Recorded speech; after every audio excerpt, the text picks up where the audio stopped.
motion picture game seemed to be a new, exciting enterprise with modest risk and unlimited possibilities. Headed by physician Elmer J. Bosick, local money was organized to get into the action. Bosick had just stepped down as mayor of Santa Barbara and had little trouble lining up backers for his new enterprise, the Santa Barbara Motion Picture Company. In 1910, Hutchinson had raided the S&A for staff. Now it would happen to him. The Santa Barbara group offered the chance to make longer films. Even Overbaugh and Fleming defected, and by fall of 1914, The Envoy Extraordinary was ready for release. A tale of war and intrigue in Europe, Envoy qualified as a feature presentation, but no prints survive. This first reel of the ironically titled Goaded by Jealousy is the only record of the Santa Barbara Motion Picture Company.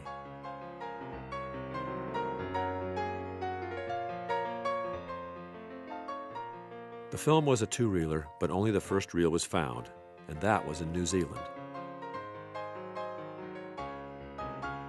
Bosick had the personnel to make pictures, but distribution had been a headache from the beginning. The company could certainly not gain access to Mutual, and Laemmle's Universal showed no interest. Bosick tried a series of small distributors and finally tried self-distribution, always promoting a positive image to the stockholders and the public. The Good Doctor would be quoted in May of 1915 that the situation now looks brighter than it ever did before, but the company closed the following year.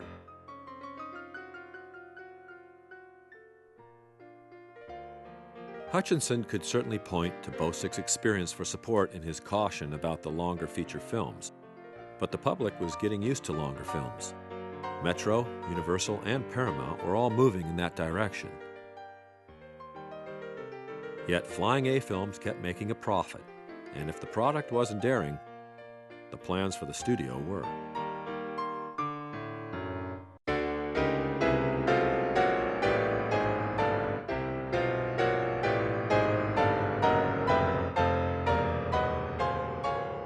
American began a campaign of expansion. The studio property grew dramatically. A new shooting stage, soon known as the Big Glass, tripled the shooting space for interior work, and Hutchinson made sure the community knew it. Under our policy of production, our weekly expenditure here will be $20,000. Before the summer is over, there will be more than 400 on the payroll. The studio's casual atmosphere was changing, and progress in lighting technology allowed the aggressive producer the chance to work into the night. The number of production units would eventually grow to 19, and the new Big Glass kept the Flying A ahead of the pack. And though features were gaining popularity, the short comedy, the serial, and the western all had their place. Flying A favored this approach.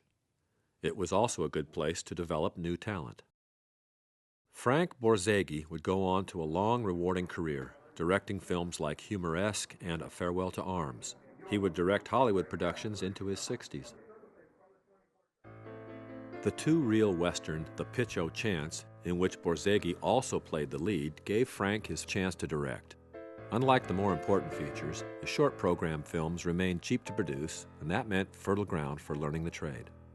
The Flying A gave a boost to many other fledgling careers, including directors Henry King, Wallace Reid, and Mickey Nealon.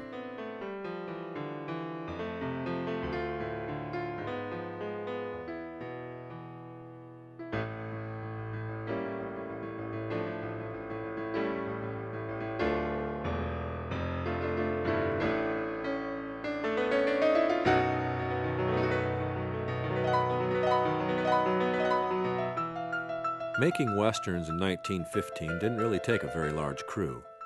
If you had a Model T, it could sometimes haul the entire unit and then serve as a camera mount when you got to the location.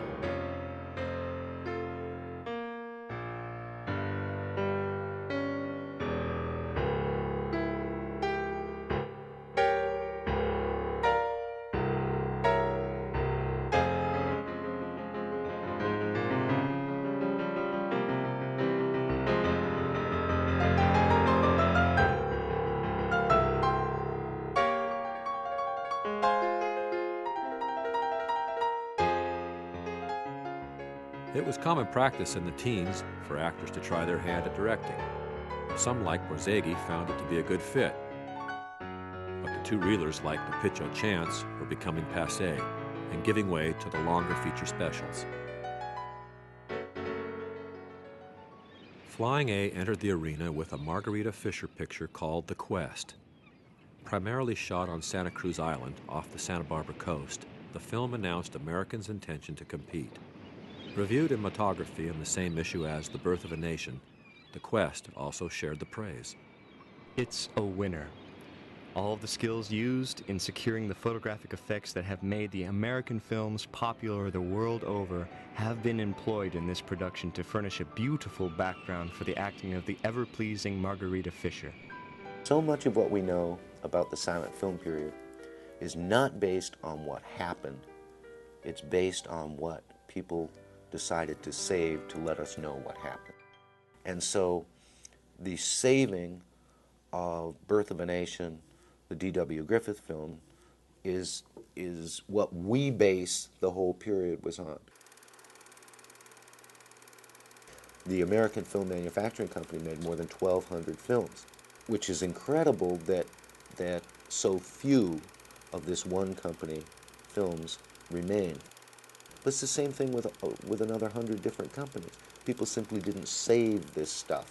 And so you have to base conclusions on those who decided to save things. So archivists become the historians by default. Of the few films which have been saved, many suffer from serious damage, and restoration is expensive if it can be done at all. With limited prints to view today, the trade papers take on greater importance. Louis Reeves Harrison, The Moving Picture World. Pearl of Paradise is principally distinguished by an unusual artistry in the selection of exteriors, many of which are chosen with exceptional taste and appreciation of the beautiful. Miss Fisher is a natural beauty who seems to be fired with enthusiasm for her work. Wid Gunning, Wid's Films and Film Folk. It so happens that Mr. Pollard, who wrote and directed this, is Miss Fisher's husband, and I fear that he permitted this fact to influence his better judgment to the extent of permitting Miss Fisher to do things which another director might have checked. Our good friend, the nude bathing scene, which has been the happy thought of a number of directors recently, was pulled in, with Miss Fisher innocently inviting her male companion to come on in.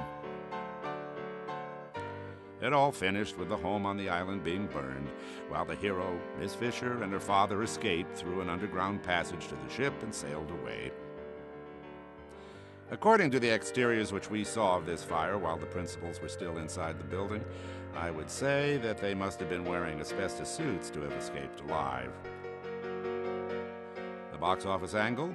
If your audiences like wild-eyed melodramas with a lot of action and unusual atmosphere, they should eat this up. I would say that this is a very good, safe bet. Wid Gunning's Films and Film Folk did not accept advertising from the producing companies. Wid saw his weekly as a service to the exhibitors. He panned and praised as he saw fit. Richard Bennett in Damaged Goods, American Mutual. This is a big theme well presented. It is a lesson that will carry more conviction than thousands of sermons. Damaged Goods created a sensation as a play. This film should do even more than that. Perhaps the most important film produced by American was Damaged Goods. At 7 reels, it was a powerful and controversial piece, praised by the critics and challenged by the censors. Richard Bennett had purchased the rights to the French stage play Les Ouvriers, a cautionary tale about the social problem of syphilis. Bennett's Broadway production was quite well received. The play was so successful that it even coaxed the writer Upton Sinclair to seek the rights to novelize the drama. Although Sinclair stayed true to the original idea, his novel was able to open up the action to far more settings than the 3-act play. Bennett understood. Although he had low regard for motion pictures, Bennett accepted American's offer to bring Damaged Goods to the screen. The film reached further than either the play or the novel, and even included documentary sequences to drive home the issue. But all prints of damaged goods have been lost, and only this paper fragment, sent to the Library of Congress for copyright, and the trade reports, give us a hint of what once was. No young man could look at this film without having the argument presented dig deep into his inner soul. The production is frank. It is even brutally detailed at times, but that is necessary to impress forcefully the point to be registered. Go see Damaged Goods. As a film, it is a fine dramatic offering.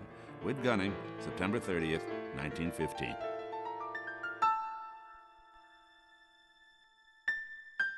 As war continued in Europe, America turned away to celebrate the Western Hemisphere with the Panama Pacific International Exposition in San Francisco. The image most linked to the exposition was the figure of New York artist model Audrey Munson. And so she's selected as the look, the figure, the spirit of America, so to speak. The Panama Pacific International Exhibition brought Audrey's charms to a national audience. Americans saw an opportunity. So they went to the PPIE and they offered Audrey the possibility of doing the film while she was in California. They would create a story for her, which is what Purity was. Many local agencies sought to have Purity and Audrey go unseen, but where the film wasn't banned, it played to turn away crowds. The French National Archives holds the only copy of this film.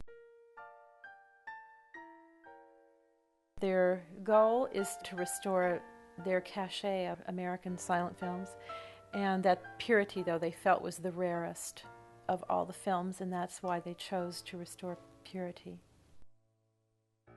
Although unique offerings like Purity and Damaged Goods kept the studio in the public eye, the industry was still exploring what the motion picture could do.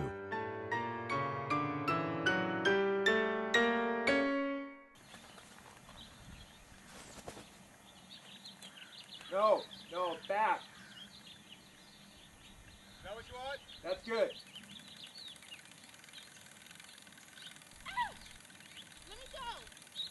The television series was decades in the future, but the serial fulfilled much the same function. Like a diamond from the sky, someday you'll come to me.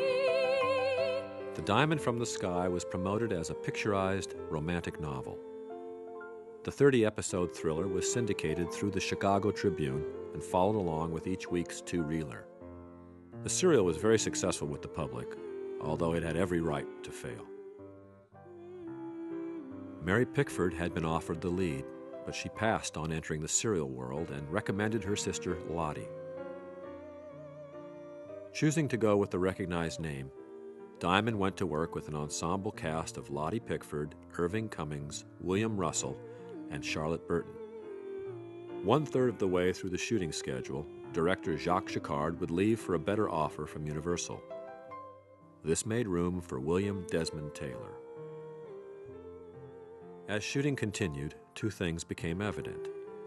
Miss Pickford did not always arrive on the set sober, and as the weeks rolled by, it became obvious she was pregnant. Taylor had little problem in getting the action scenes to work, but found it harder and harder to shoot around his swelling star. But with careful camera work, the public never caught on. Someday you'll come to me. The Diamond from the Sky was an unqualified success. Only 4 years after Alan Dwan had settled a migrant cowboy troupe in Santa Barbara, the movie world could truly be called an industry. The U.S. had become the leading supplier of films to the world market. Flying A would release 242 titles in 1916, and its stars were everywhere.